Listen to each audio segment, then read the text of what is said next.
Bon réveil sur TV Vendée, il est 8h30, soyez les bienvenus dans votre quotidienne du matin, bonne humeur garantie pour encore une demi-heure, et ce qui est garanti aussi, c'est le programme. Le voici d'ailleurs au sommaire ce matin, on reviendra sur la nouvelle publication de l'association L214. Dans cette vidéo, un élevage de volailles de la Sarthe commenté par un agriculteur vendéen. À suivre dans ce journal, la réaction aussi du président de la FDSEA de Vendée. Le mardi, c'est aussi notre rendez-vous avec une association. Aujourd'hui, direction le Sud Vendée à la rencontre de l'association AmiSuv. Les bénévoles cherchent du soutien pour aider les migrants à s'insérer dans le territoire. Explication dans quelques minutes. Et puis, notre invité pour cette nouvelle matinale, il s'agissait de Emmanuel Bonneau, directeur général de l'association Handi Espoir. Ensemble, nous sommes revenus sur les nouvelles maisons que l'association va bâtir à Esnay. L'objectif, accueillir les personnes en situation de handicap. Voilà dans les grandes lignes. On va commencer d'abord, bien sûr, avec vos infos pratiques et la météo.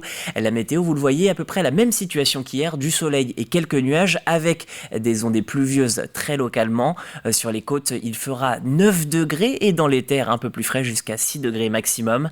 Quant à l'après-midi, le soleil va disparaître, retour des nuages, mais aussi retour des températures au-delà de 10 degrés jusqu'à 11 localement sur les terres et au bord de l'eau.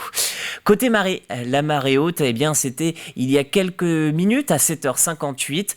Désormais, vous le voyez sur votre écran, les coefficients sont là, 76 pour la première marée et la seconde marée qui sera à 20h24 aura un coefficient de 70. Et du côté des marées basses, ou plutôt la marée basse, elle est prévue à 14h23. Enfin, restons sur les côtes pour le point sur les marchés. Il y a les Sables d'Olonne, l'Aiguillon, la Tranche-sur-Mer ou encore Talmont-Saint-Hilaire.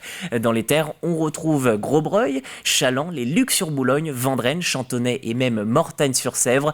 Là-bas, le marché c'est de 8h à 13h sur la place Hulin. Vous pouvez également souhaiter une bonne fête à toutes les Isabelles que vous croiserez. Et ceci fait, vous le savez, c'est l'heure de votre JT sur TV Vendée.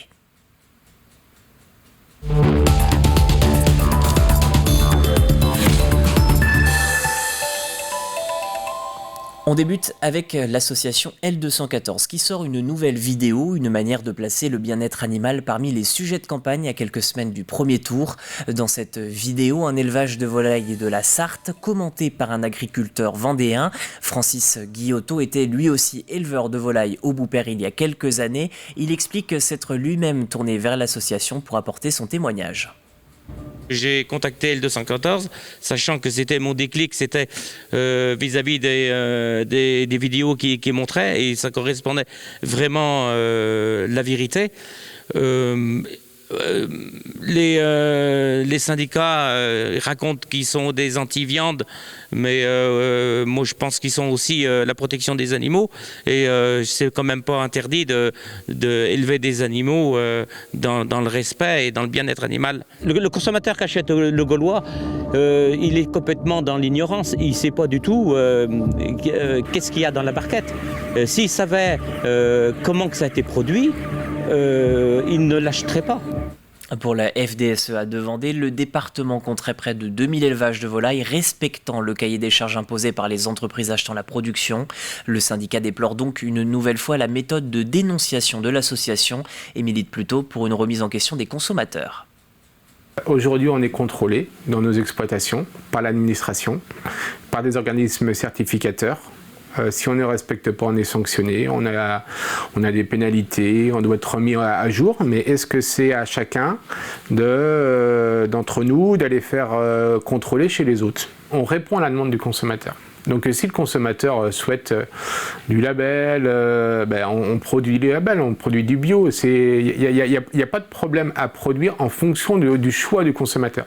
Mais aujourd'hui, on s'aperçoit que ce n'est pas celui-là. Parce que beaucoup demandent surtout du pas cher. Et de la production de qualité pas chère, on n'a pas encore l'équation.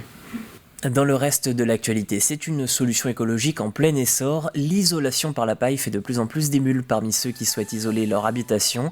Et forcément, les professionnels essayent d'accompagner les projets de leurs clients. Alors à La Roche-sur-Yon, une formation était proposée il y a peu pour les aider. À la clé, un titre d'artisan pro-paille. Les explications d'Alexia Janet et Jessie Paulet. Ce qu'il faut, c'est quand même faire ça assez proche, pour les 5-8 cm. C'est une pratique ancienne qui fait peau neuve à La Roche-sur-Yon. Cette quinzaine de Vendéens est venue se former pendant 5 jours pour apprendre à construire une maison en paille. Parmi ces stagiaires, des professionnels du bâtiment, maçons, menuisiers ou encore enduiseurs. Je suis actuellement artisan depuis peu et c'est aussi ce qui me motive à faire cette formation, d'apprendre toujours et de ne pas rester sur mes acquis, d'être en évolution constante, quoi.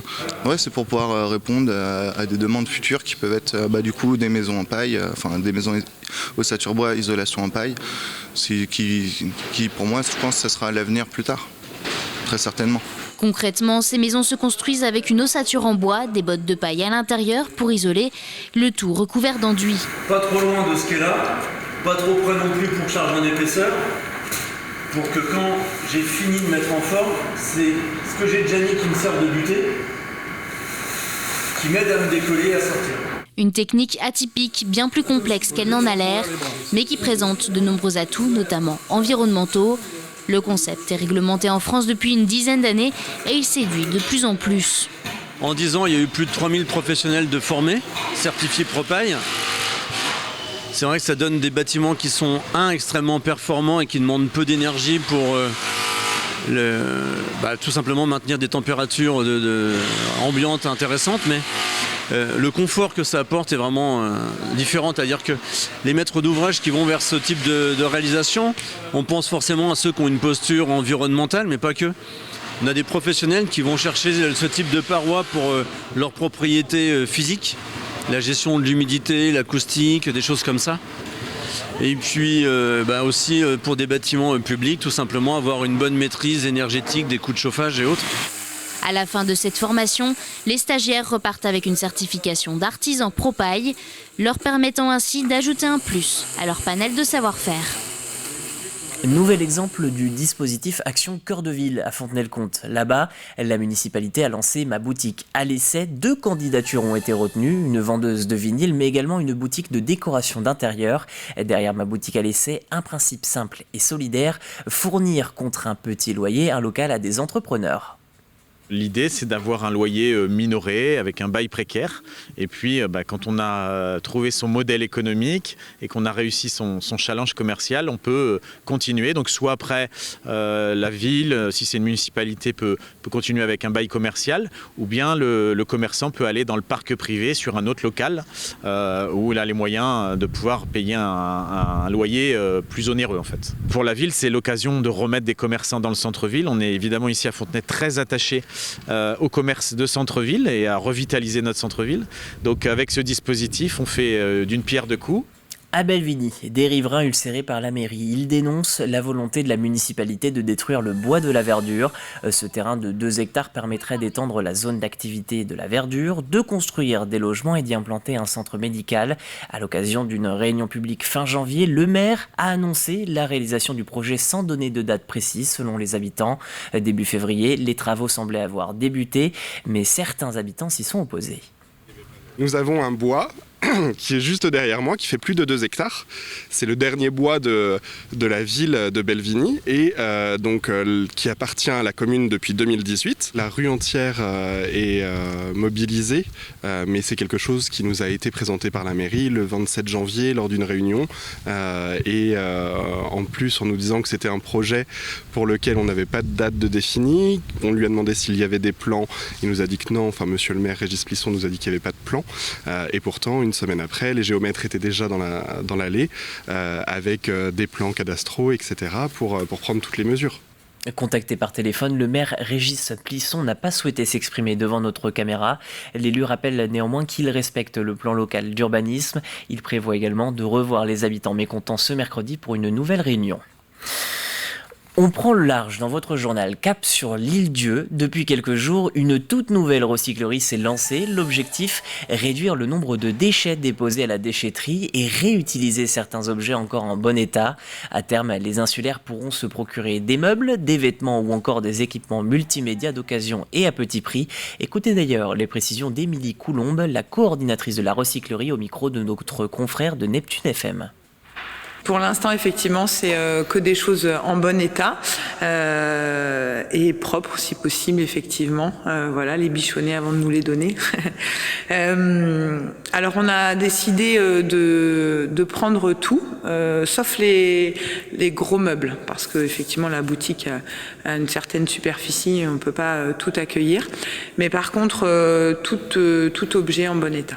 Nous vous en parlions avec notre invitée Perrine Desproges il y a quelques semaines dans la matinale. Ce week-end, La Balise organisait une battle de patois dans le cadre du festival Le Goût des Langues. Une vingtaine d'élèves de l'école Les Salines se sont ainsi prêtés au jeu. Récit signé Caroline Tronche et Albin Mouton.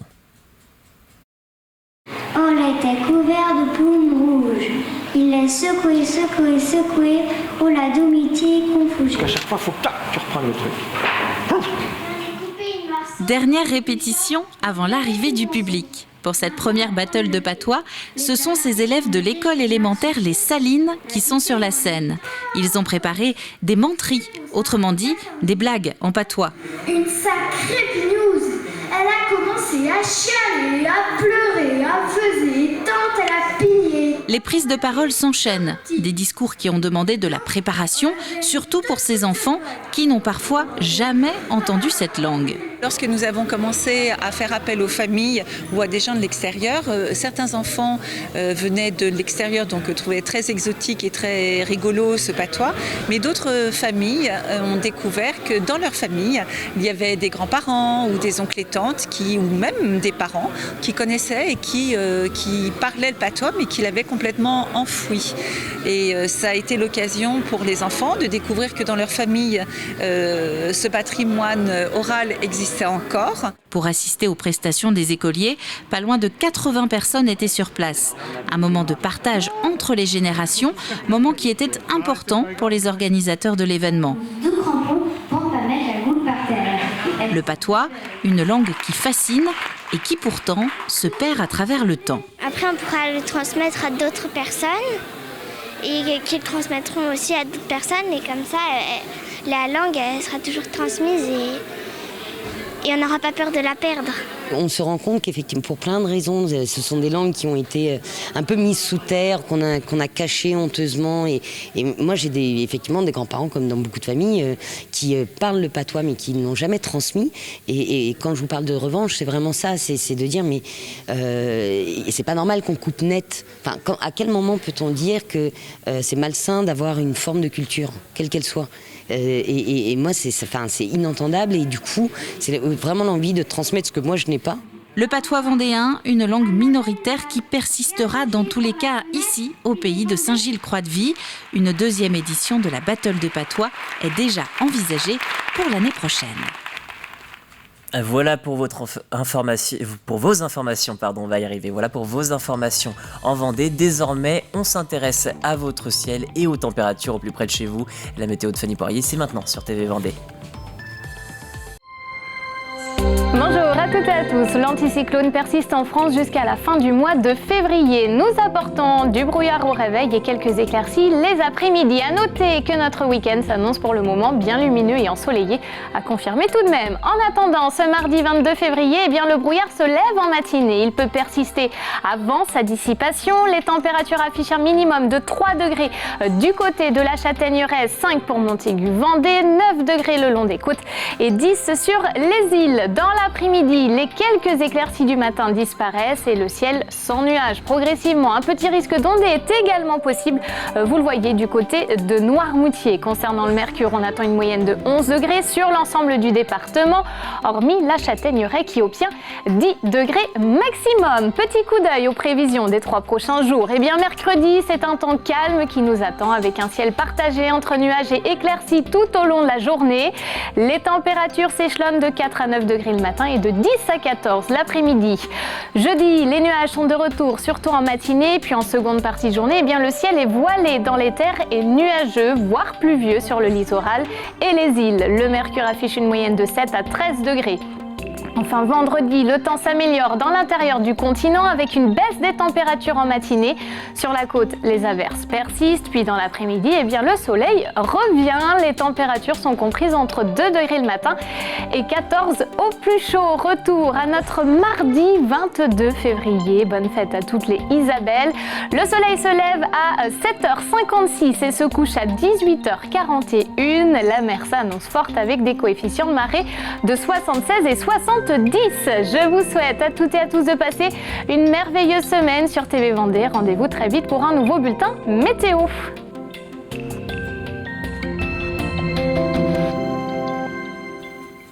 – 8h45, l'heure de votre plus de l'info. Au programme ce matin, l'association Handi Espoir à Esnay lance le chantier de 3 maisons partagées pour accueillir des adultes en situation de handicap. L'idée, réunir des familles d'accueil et des adultes nécessitant une aide et un accompagnement.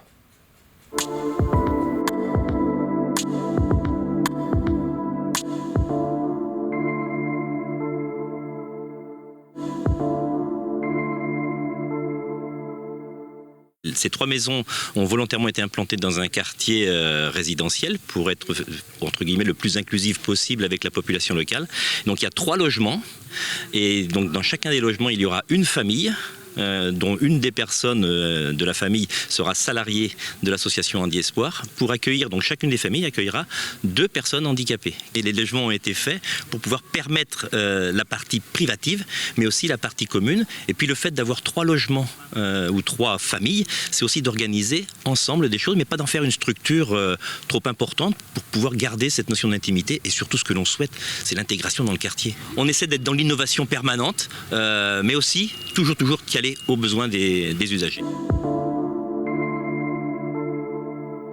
Les locaux vont être livrés au mois de juin 2022. Nous sommes actuellement en cours de recrutement des familles qui vont pouvoir accueillir ces personnes-là et nous allons sélectionner les personnes qui vont correspondre à ce projet-là où il faut un minimum d'autonomie mais aussi que ça puisse correspondre à leurs besoins. Donc ça va se faire, c'est actuellement en cours mais ça va se faire jusque pendant l'été. Ce que l'on constate aujourd'hui au niveau d'Handi Espoir est une association qui a une 30aine d'années. Avec le vieillissement des personnes handicapées, donc aussi le vieillissement des parents, des frères et sœurs, l'inquiétude est grandissante pour savoir, après moi, qui va prendre en compte, qui va prendre en charge. Et ça, c'est vraiment un souci majeur. Puis il faut penser aussi qu'aujourd'hui, on a un certain nombre de structures où les personnes donc, vieillissent de plus en plus longtemps, et c'est tant mieux. Sauf que le problème, il faut aussi créer des places supplémentaires où il faut pouvoir offrir des places supplémentaires parce que si d'un côté les personnes restent plus longtemps dans les structures, celles qui veulent rentrer ne peuvent pas rentrer parce que les places sont occupées. Donc il faut qu'on ait une réflexion extrêmement approfondie sur ce sujet-là. Les réponses doivent être multiples parce que les besoins sont multiples. Aujourd'hui, on va être très clair aussi, il y a des gens qui ne trouvent pas de réponse et de solution. Et puis, attention à vouloir faire des schémas types où on va mettre tout le monde dans le même système. On a parlé beaucoup de l'aide du domicile, on a parlé beaucoup de la désinstitutionnalisation.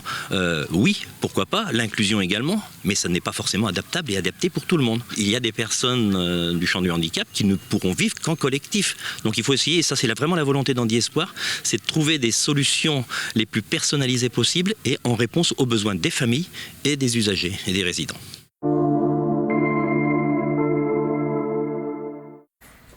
Voilà pour votre plus de l'information. Vous pouvez le retrouver bien évidemment sur tvvendée.fr dans la rubrique Actu.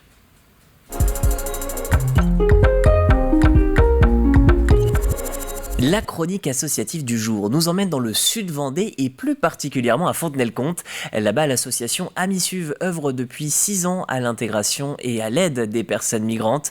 Le problème, c'est qu'ils aimeraient recruter de nouveaux bénévoles. C'est notre association de la semaine, regardez. Bonjour, bienvenue chez Amisuv, accompagnement de personnes migrantes en Sud-Vendée. Alors l'association accompagne des personnes migrantes qui ont été déboutées de l'asile, qui ne sont plus prises en charge par l'association normalement dédiée à leur accompagnement, le centre d'accueil des demandeurs d'asile, et qui souhaitent obtenir un titre de séjour. Une des premières choses que nous faisons dès lors que nous commençons à prendre leur situation en charge, c'est de les inscrire, à leur demande bien sûr, au cours de français. Ces personnes arrivent d'un certain nombre de pays différents, ne parlent pas du tout ou très mal la langue française, et du coup c'est un handicap pour eux parce que nous voulons les aider d'une part à obtenir un titre de séjour, d'autre part à s'insérer dans la société française, à trouver un travail, etc. Si vous ne parlez pas la langue, c'est absolument impossible.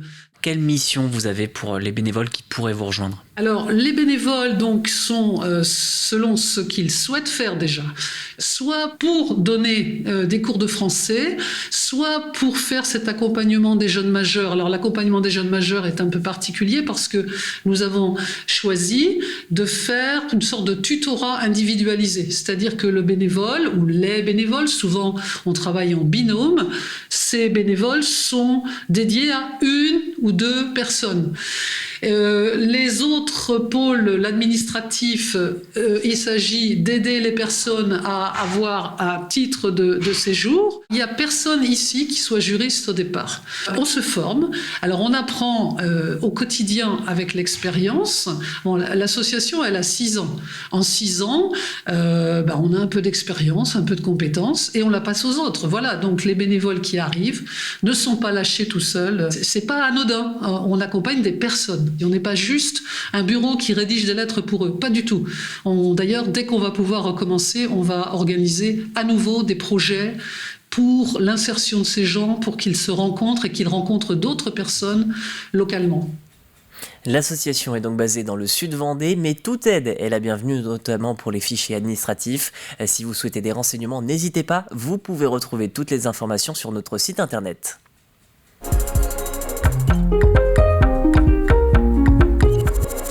Backstage pour l'extrait du jour avec Phil Keller. David Auvinet vous propose de rencontrer cet illusionniste connu et reconnu, distingué d'ailleurs par le Mandrake d'Or en 2002, plus haute distinction européenne en matière de magie. Tu es toujours sur les routes, tu aimes voyager, tu continues avec cette création extraordinaire, le théâtre magique. Comment c'est arrivé à toi cette idée? Alors c'est une idée de folie déjà, c'est une idée de dingue. L'idée ça a été de transformer une semi-remorque de 40 tonnes, de 44 tonnes en une véritable salle de spectacle. Donc on est parti sur l'idée qui existait déjà au niveau d'une salle de cinéma. Il existe dans la région centre des cinémas qui s'appellent les cinémobiles, qui sont donc installés dans une semi-remorque avec une salle de 100 places. Et donc c'est là où j'ai eu cette idée en me disant il faudrait reproduire la même chose, mais avec une véritable salle de spectacle, avec une scène, avec du son, de la lumière, avec un grill, etc. etc. Et donc, je suis parti il y a 7 ans sur l'achat d'une remorque d'occasion que l'on a fait complètement transformer en une salle de spectacle avec une jauge de 90 places où tu as eu l'occasion de venir en famille nous voir. Un grand moment. C'est gentil.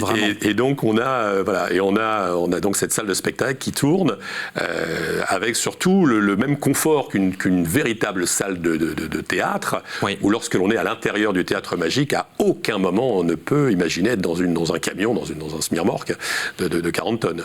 Tu proposes donc des spectacles itinérants, mais tu proposes aussi de louer Exactement, tout à fait. Donc l'idée, ça a été de le monter pour nous au départ, d'y jouer notre spectacle, ce dont on a fait depuis 5 ans, un petit peu à travers la France, mais aussi à l'étranger. On était parti en Suisse également jouer notre spectacle dans un festival à Châteaudet, le festival au Pays des Enfants. Ouais. Et donc on a aussi la possibilité de mettre notre concept à disposition d'autres artistes, mais aussi de sociétés. Et on vient justement dernièrement de faire une tournée de 2 mois avec 2 artistes suisses qui s'appellent les Monsieur, qui ont un magnifique spectacle qui s'appelle Ni Brel, ni Barbara. À 8h54, votre rappel des titres. L'association L214 publie une nouvelle vidéo pour placer le bien-être animal parmi les sujets de campagne. Dans celle-ci, un élevage de volailles de la Sarthe commenté par un agriculteur vendéen. De son côté, la FDSEA de Vendée rappelle que ce genre de comportements sont à la marge et déplore la méthode de dénonciation de l'association. La FDSEA milite plutôt pour une remise en question des consommateurs. Isoler votre maison avec de la paille, ça vous dit? Une solution qui se développe et les professionnels sont de plus en plus nombreux à se former. À l'issue de celle-ci, un titre d'artisan pro paille leur est proposé. Une toute nouvelle recyclerie à l'Île-Dieu. L'objectif, permettre aux insulaires de se procurer des meubles, des vêtements ou encore des équipements multimédia d'occasion et à petit prix. Les images sont signées Neptune FM. Et puis enfin, la Balise organisait ce week-end son festival Le Goût des Langues. L'occasion pour nous de découvrir et de vous faire découvrir cette drôle d'initiative. Une battle de patois. Une vingtaine d'élèves de l'école Les Salines ont tenté l'expérience. Voilà pour votre rappel des titres. Tout de suite, c'est l'heure de votre jeu sur TV Vendée.